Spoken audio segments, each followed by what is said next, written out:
Assalamualaikum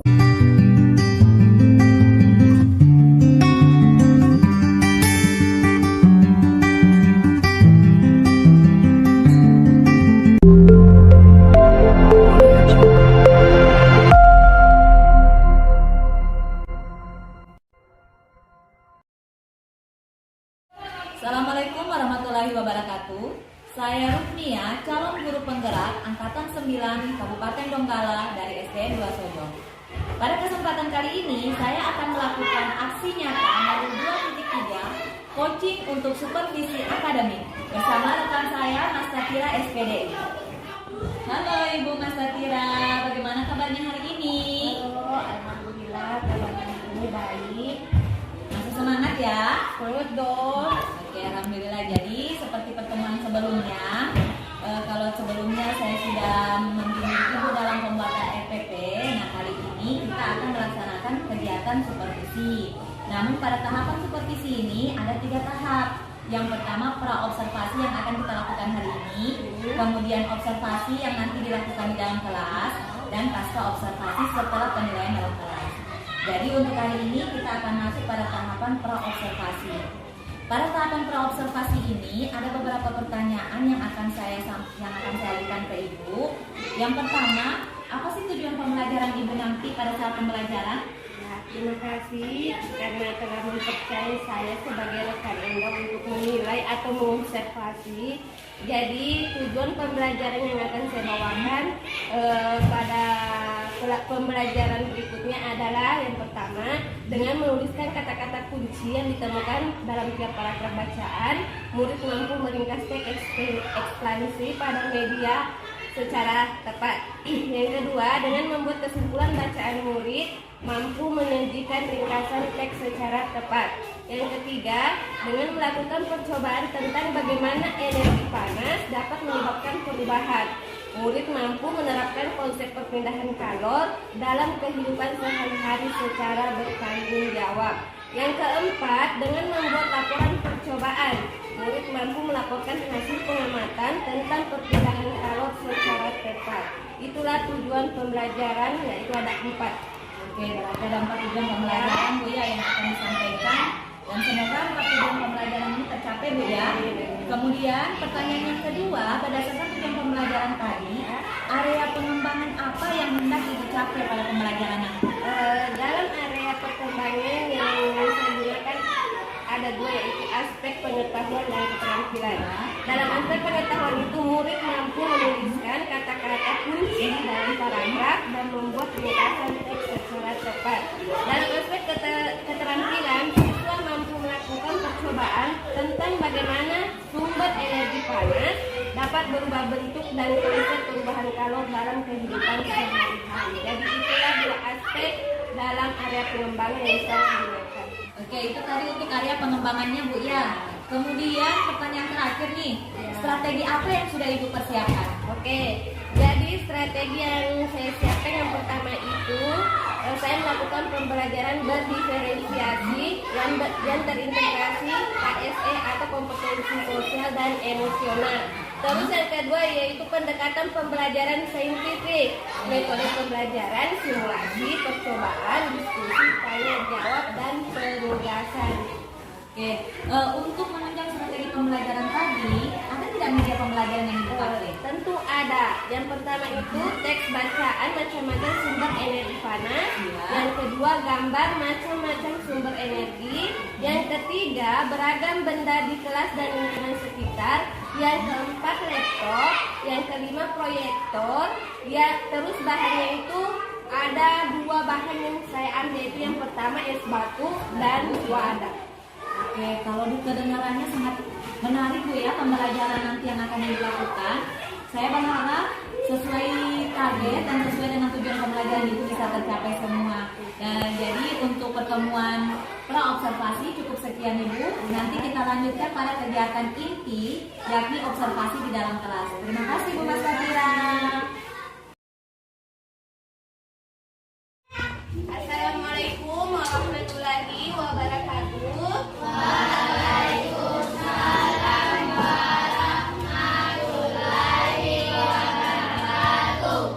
Bagaimana kabarnya hari ini?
Jadi siapa yang tidak hadir hari ini anak-anak? Reza. Keterangannya kenapa? Sakit. Tidak hadir ya. Oke. Oke, sebelum kita lanjut, jam-jam sekarang kan panas, jadi kita coba relaksasi. Jadi nanti kalau relaksasinya sudah berjalan, apapun yang kalian dengar, yang kalian rasakan ya. Jadi kalian harus ikuti itu. Sekarang duduk senyaman mungkin, mau bersandar bagaimana terserah. Duduk senyaman mungkin dan tutup matanya.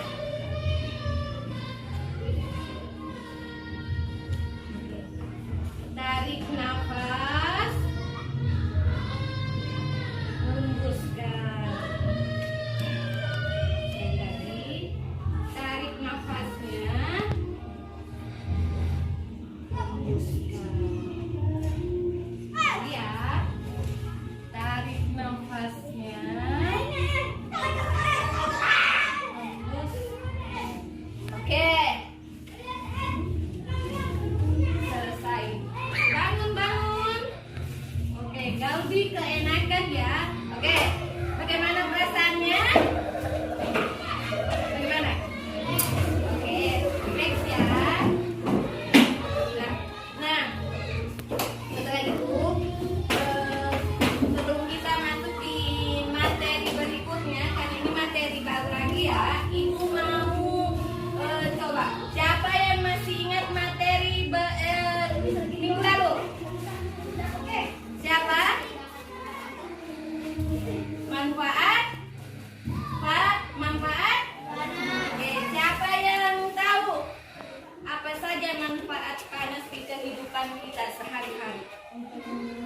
Oke, untuk menjaga pakaian, terus memasak. Oke, memasak, terus nah, masih ingat ya manfaat panas seperti apa? Oke, sekarang kita masuk pada materi selanjutnya, yaitu perpindahan panas. Oke, kalian bisa lihat di layar. Oke, pada kita masuk tema 6 ya, tentang panas dan perpindahannya. Subtema 1, ilmu dan kalau sumber energi panas. Oke,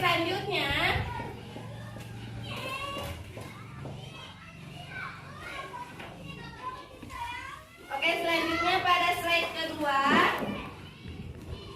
Ibu akan membacakan tujuan pembelajaran. Kita mempelajari tentang perpindahan panas.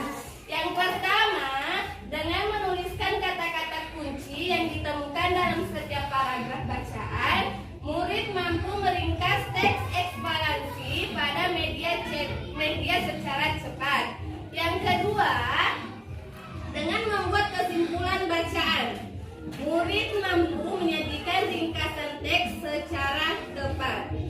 Yang ketiga, dengan melakukan percobaan tentang bagaimana sumber energi panas dapat menyebabkan perubahan, murid mampu menerapkan konsep perpindahan kalor dalam kehidupan sehari-hari secara bertanggung jawab. Oke, yang terakhir, dengan membuat laporan percobaan, murid mampu melaporkan hasil pengamatan tentang perpindahan kalor secara tepat. Itulah tujuan pembelajaran yang ingin kita capai pada materi ini. Oke, selanjutnya, apakah menurut kamu panas dapat berpindah? Ya, dapat berpindah. Bisa kira-kira berpindah panasnya? Bisa ya, jawabannya bisa. Oke, selanjutnya, bagaimana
sinar matahari, di bawah sinar matahari akan menjadi Kering.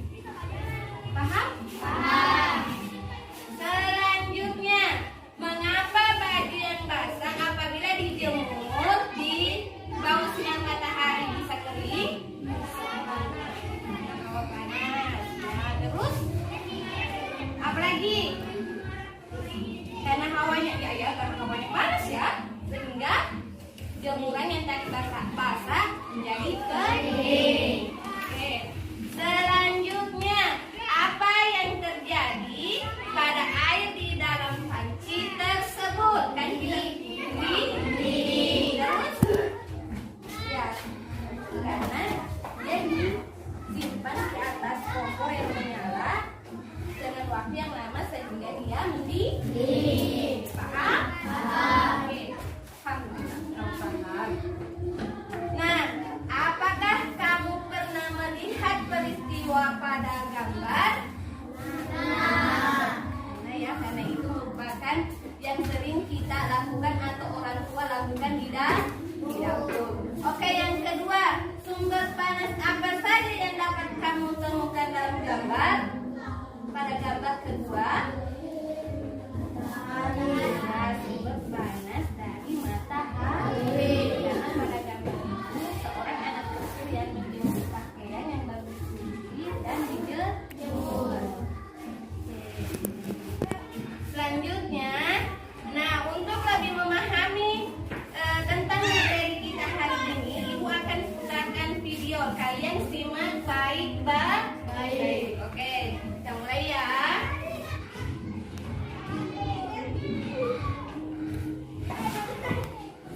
Assalamualaikum warahmatullahi wabarakatuh. Halo, bagaimana kabarnya? Semoga semua dalam keadaan sehat ya. Sudah siapkah kalian belajar hari ini? Kita akan membahas tentang panas dan perpindahannya. Pernahkah kalian membantu ibu di dapur? Tahukah kalian mengapa api kompor dapat memanaskan air dalam panci sehingga air yang ada di dalamnya menjadi matang?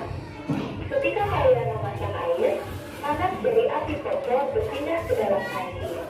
Kemudian panas tersebut berpindah ke dalam air sehingga air menjadi panas dan matang.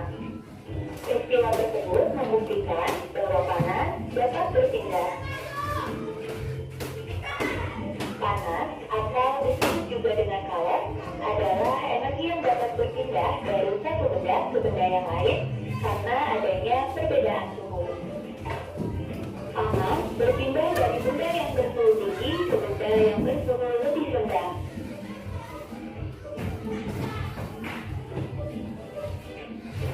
Pengaruh panas terhadap suhu zat. Jika suatu zat menyerap panas atau kalor, maka suhu akan naik. Sebaliknya, jika suatu zat melepas panas atau kalor, maka suhu akan turun.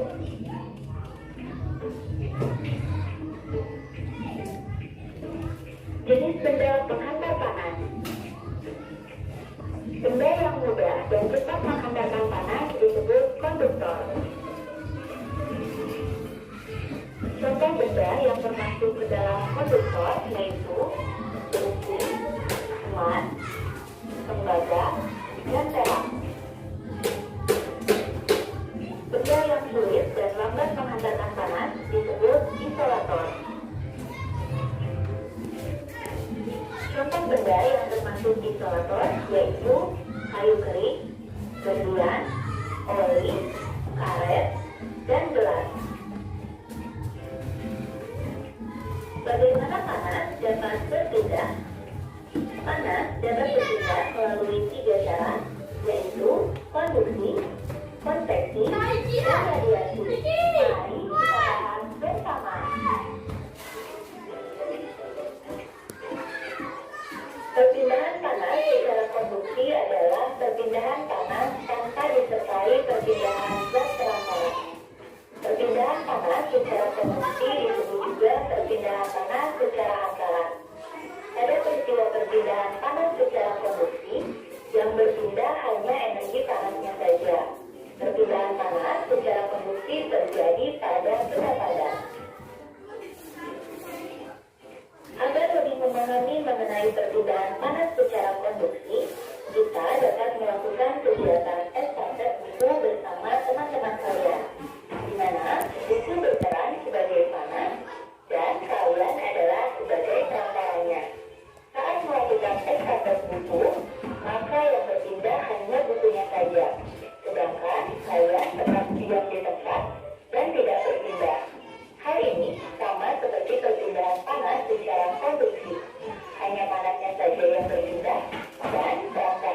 maju di depan, bawa bukunya nak.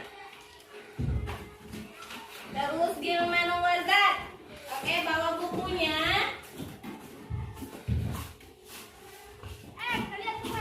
Oke, kita praktekkan sesuai yang di video ya. Terus Diandra. Oke, tadi setelah kita lihat video, sekarang kita praktekkan ya. Oke, Lydia nanti memberikan bukunya diberikan kepada Goldie memberikan bukunya kepada ayo coba ayo. Jadi itulah perpindahan panas konduksi, yaitu hanya panasnya yang berpindah tetapi perantaranya tidak. Oke, nah berikan aplaus untuk teman-temannya. Oke, boleh silakan dulu. Terima kasih. Oke, kita lanjut videonya ya.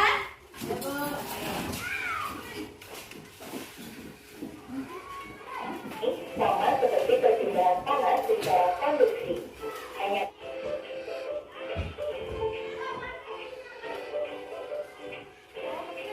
perpindahan panas disertai perpindahan gas perantara disebut dengan konveksi.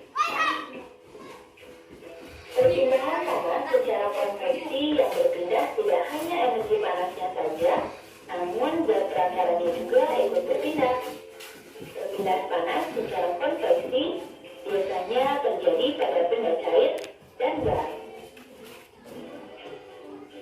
Perpindahan secara konveksi dapat diumpamakan dengan kegiatan memindahkan setumpuk buku dari satu tempat ke tempat yang lain.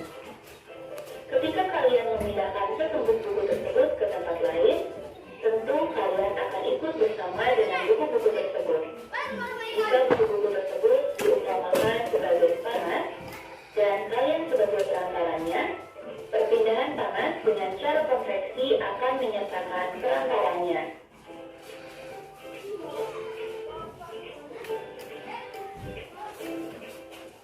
Contoh peristiwa konveksi dalam kehidupan sehari-hari terjadi pada saat kita merebus air. Air yang berada dekat dengan api akan mendapatkan panas, sehingga air menjadi lebih ringan.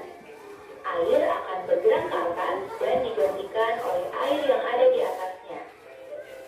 Terjadinya angin barat dan angin laut. Perpindahan panas secara konveksi menyebabkan terjadinya angin barat dan angin laut. Angin barat dapat terjadi karena udara di darat pada malam hari lebih cepat dingin daripada udara di laut. Sehingga udara yang berada di atas laut akan naik dan udara di darat akan menggantikan posisi udara yang naik. Sedangkan angin laut dapat terjadi karena pada siang hari daratan lebih cepat panas, sehingga udara di darat akan naik dan udara laut akan menggantikan udara yang naik. Karena keadaan tersebut, pada malam hari nelayan akan melaut dan pada pagi hari atau siang hari mereka akan kembali ke daratan. Pemanfaatan ventilasi udara terjadi karena siklus udara di dalam rumah memanfaatkan perpindahan panas secara konveksi.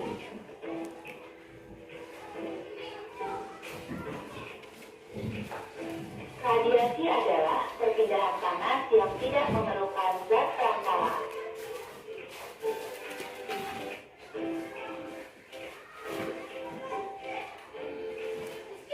Contoh peristiwa radiasi dalam kehidupan sehari-hari.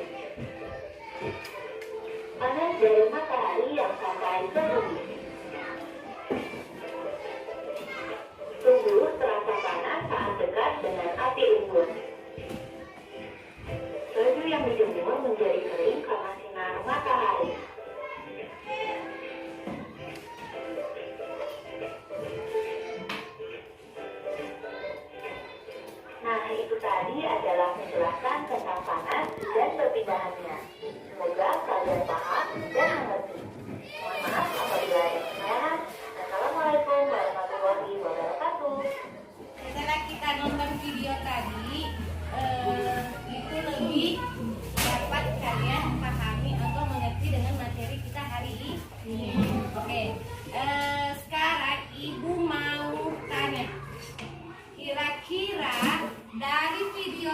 kan kita bisa melihat bahwa ada 3 cara perpindahan panas. Oke, siapa yang tahu? Siapa? Ayo, oke.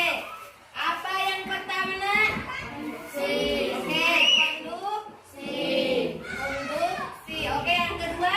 Konveksi. Yang kedua konveksi. Yang ketiga? Radiasi.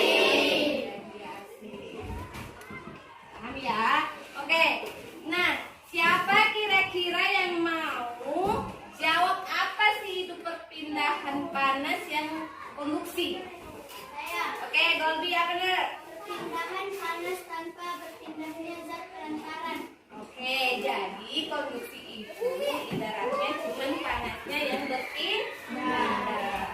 Oke, yang kedua, konveksi. Siapa yang mau? Oke, silakan Anggi. Konveksi yaitu perpindahan panas disertai dengan zat perantaran. Oke, jadi kalau konveksi itu perpindahan panas, panasnya berpindah dan perantaranya juga ikut berpindah. Nah, sekarang yang ketiga, radiasi. Siapa? Oke. Radiasi yaitu adalah perpindahan tanpa zat perantaran. Oke, jadi kalau radiasi itu ibaratnya langsung tanpa ada perantara. Ya, contohnya sudah ada tadi, contohnya sinar matahari, langsung ya mengeringkan pakai lintasan.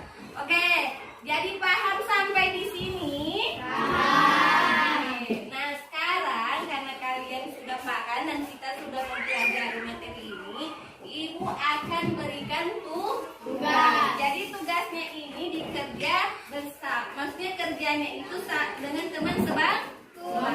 Oke, Ibu bagikan ya.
Sudah selesai? Karena kalian sudah selesai, Ibu akan minta satu teman yang akan memaparkan jawabannya di depan kelas. Siapa yang mau? Oke, silakan maju.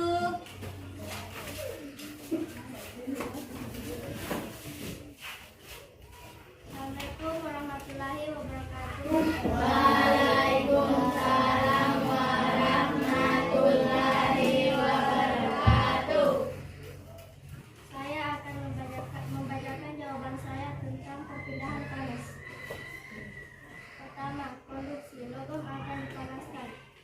Kedua, konveksi. Contoh air dipanaskan akan terasa lebih ringan karena panas. Radiasi. Panas dari matahari sampai ke bumi. Menjemur pakaian, menjemur padi. Nah, itulah jawaban dari teman kalian. Ayo kita beri aplaus.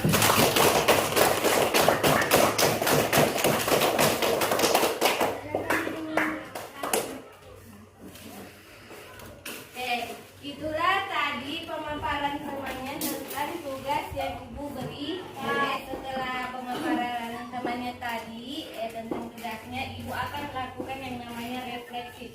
Refleksi itu kayak semacam ini. Ibu ini menanyakan bagaimana pembelajaran kita hari ini ya. Oke, yang pertama, bagaimana perasaan kalian tentang materi atau pembelajaran kita hari ini? Senang. Oke, senang? Gembira. Terus? Berbiasa. Oke, yang lebih baiknya, maksudnya yang lebih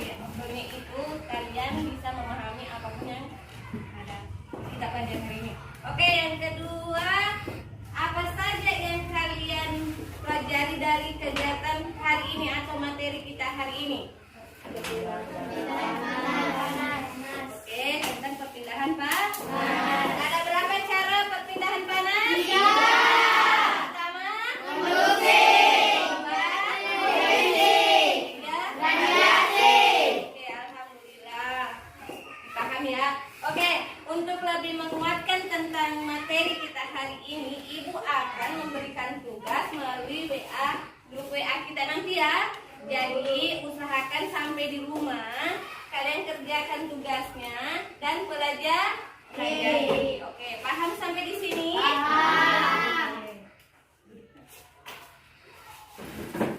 Oke anak-anak, karena materi hari ini kita sudah selesai dan jamnya Ibu sudah habis.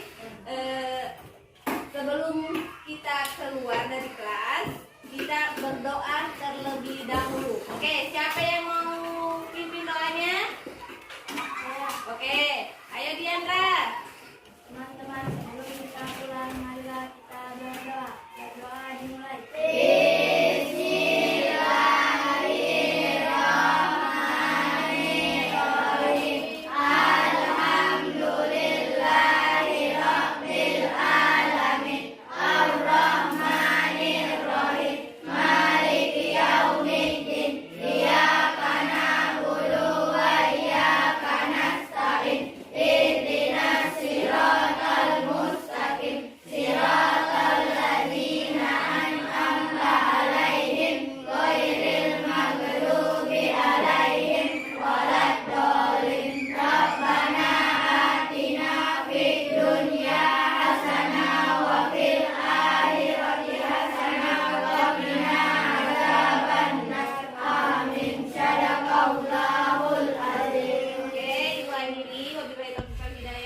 Wassalamualaikum warahmatullahi wabarakatuh.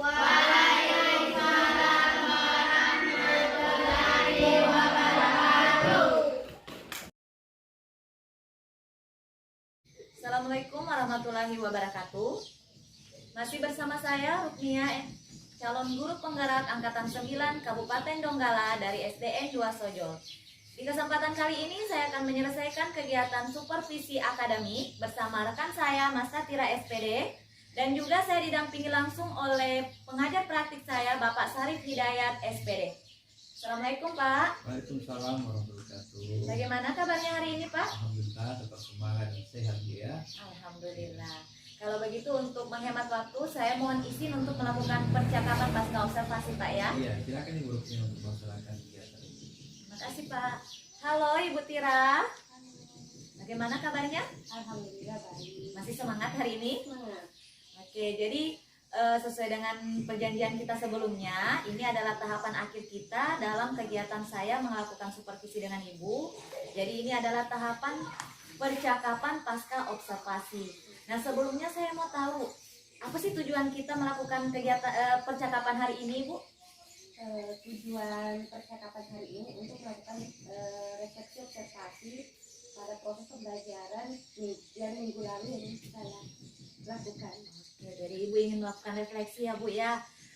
Bagaimana sih perasaan Ibu setelah saya melakukan kegiatan observasi kelas kemarin? Oke, kalau ditanya masalah perasaan yang ya senang, tapi maksudnya ini kan merupakan hal baru yang ingin saya lakukan bersama Anda. Jadi ada sedikit rasa deg-degan lah, tapi alhamdulillah berjalan dengan baik.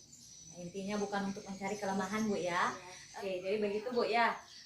Kemudian bisa tidak Ibu ceritakan kembali bagaimana langkah-langkah atau tahapan-tahapan dalam area pengembangan yang telah Ibu lakukan di kelas?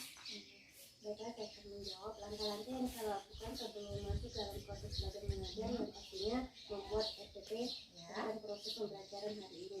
Terus kalau mengenai aspek, ada dua aspek yang saya kembangkan, yaitu aspek pengetahuan dan aspek keterampilan. Di mana aspek pengetahuan di sini siswa diharapkan mampu menuliskan kata-kata kunci dalam sebuah paragraf dan menuliskan ringkasan secara cepat. Adapun dalam aspek keterampilannya, di sini siswa mampu melakukan percobaan mengenai perpindahan kepala. Oke, berarti melakukan percobaan ya Ibu. Ibu mengamati ketika siswa melakukan percobaan Bu ya. Menurut Ibu, Sejauh mana sih area perkembangan itu telah Ibu lakukan di dalam kelas? Maksud saya di sini, apakah sudah berhasil atau belum? Baik, kalau berbicara masalah berhasil dan tidaknya dalam proses belajar mengajar yang saya lakukan ini kemarin, alhamdulillah sudah berhasil. Namun Pak, dari guru ini masih ada kendala-kendala yang terjadi dalam proses belajar mengajar. Oh, jadi Ibu merasa ada kendala Bu ya dalam proses pembelajaran kemarin. Apa sih kira-kira kendalanya Bu? Kendala-kendala yang terjadi kemarin itu mungkin semua guru-guru merasakan. Contohnya terkadang ada sebagian siswa yang tidak aktif dalam proses belajar mengajar, ya kurang aktif, mungkin tidak sesuai dengan apa yang diinginkan, mungkin nilainya, pembelajarannya atau yang lain-lain. Kira-kira apa sih yang menyebabkan sampai terjadinya kendala seperti itu?